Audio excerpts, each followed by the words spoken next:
देखो आज निखिल उत्कल गृहरक्षी महासंघ तरफ एठी धन्यवाद सभा अनुष्ठित होउची। राज्यर माननीय यशस्वी मुख्यमंत्री श्री मोहन चरण माझी को आज गृहरक्षी माने एठी एकत्रित होइछन तांको धन्यवाद देवाई। तांकर जो दीर्घ दिन दाबी थिला पाखापाखि 2295 पोस्ट जहाँ फिलअप हो नथिला माननीय मुख्यमंत्री गत विधानसभा गृहरक्षी मानक प्रति तांकर जो कर्तव्य बोधर परिचय देइचंती 2295 पोस्ट को फिलअप करने निर्देश देइचंती। आगुरी जो ब्यान थिला गृहरक्षी माने निजुक्ति पाई परिबे नाही से ब्यान को हटेइचंती एवं जहाँ परिवार गृहरक्षी परिवार जो माने दिवंगत हो जाइचंती तांकर परिवार व्यक्ति माननकु गृहरक्षी पुनः निजुक्ति देवाई एक प्रक्रिया आरंभ करिचंती। तेणु गृहरक्षी माननकु जो भली भाव में गत बिजु जनता दल सरकार रे अवहेलित करा जाइथिला ता विरुद्ध रे तांको मनरे जो आक्रोश थिला आज सरकार को जेतेबेले माननीय मुख्यमंत्री मोहन माझी जाइचंती प्रथमे केही कहिबा आगुरु ए निष्पत्ति से मन को नैचंती। जो निष्पत्ति द्वारा ओडिशार आईन श्रृंखला परिस्थिति रक्षा दिगरे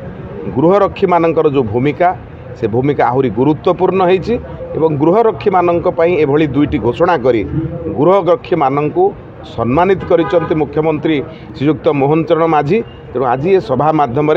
आमे समस्ते एकत्रित होइछु माननीय मोहन चरण माझी को धन्यवाद देवाई गृहरक्षी मानक पई एते करथिबारु तांको धन्यवाद जणाउ। भाव में 24 वर्ष भितर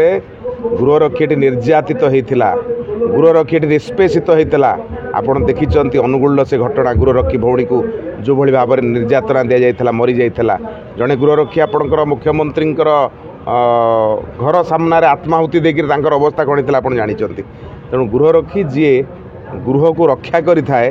गत सरकार से गृहरक्षी को हत्या करिथिला। तेणु गोटे हत्याकारी सरकार विरुद्ध रे आज तांको न्याय प्रदान करा जायछि। तेणु आज गोटे बहुत बड़ घटना माननीय मुख्यमंत्री मोहन माझी करथिबारु तांको मैं धन्यवाद जणाऊ। ऐतिहासिक निखिल उत्कल गृहरक्षी महासंघ राज्य सभापति आपण मन तो समस्ते जानिचंती होमगार्ड इतिहास विषय में से सब कहया पई जाउनी किंतु आजिर जो सम्मेलन विषय में आपण मन को खाली संक्षेप कहूँ आमर आजिर मीटिंग रो उद्देश्य है कि आमे जो आमर उपदेष्टा मंडली जो मानक पई आज होमगार्ड आगो को जाइछि माननीय मुख्यमंत्री सार पाखे पहुंची पारिचंती आ मुख्यमंत्री सार आम कथा बुझीचंती आम दुख बुझीचंती। आपण जानते होमगार्ड निजुक्ति टोटाल बंद थिला जो कि डेथ होमगार्ड परिवार चाकरी पाउ नथिले कि सेमिति किछि नियम नथिला डिस्चार्ज होमगार्ड चाकरी पाउ नथिले हाईकोर्ट डिग्री करी सेमिति किछि व्यवस्था नथिला जोटा कि निजुक्ति बंद टोटाल बंद करा गोटे आईन तैयारी होइतला। माननीय मोहन माझी सार आसिला परे माननीय सुप्रीम कोर्ट को जो ऑर्डर को जो सम्मान दिया जाउतला से सुप्रीम कोर्ट ऑर्डर को से सम्मान देइचंती आउ जो आईन निजुक्ति आईन बंद थिला ताको उठेकी नुआ निजुक्ति 2298 पोस्ट देइचंती। ता सहित जोटा इतिहास रे ओडिशा होमगार्ड इतिहास रे प्रथम थर पई कि होमगार्ड मरीगले तांको परिवार सदस्य को चाकरी दिया जिवो सेटा हेई नथिला सेटा हबो किंतु ता भीतर आउ गोटे बड़ कथा अछि जो अनुकंपा निजुक्ति जो माननीय मुख्यमंत्री सार करिसंती। आज मीटिंग रो उद्देश्य हला आमे जो दिन संबर्धना दवा पई जाइथिलु से दिन मुख्यमंत्री सार को आमे मागिथिलु गोटे तारीख कि गोटे राज्य स्तरीय होमगार्ड सम्मेलन करने से सम्मेलन में माननीय मुख्यमंत्री सार मुख्य अतिथि हेबे सहित धर्मेंद्र प्रधान सार भी हेबे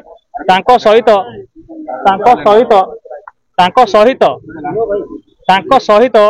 आमर जो माने डिस्चार्ज होमगार्ड डेथ होमगार्ड अच्छा से जमी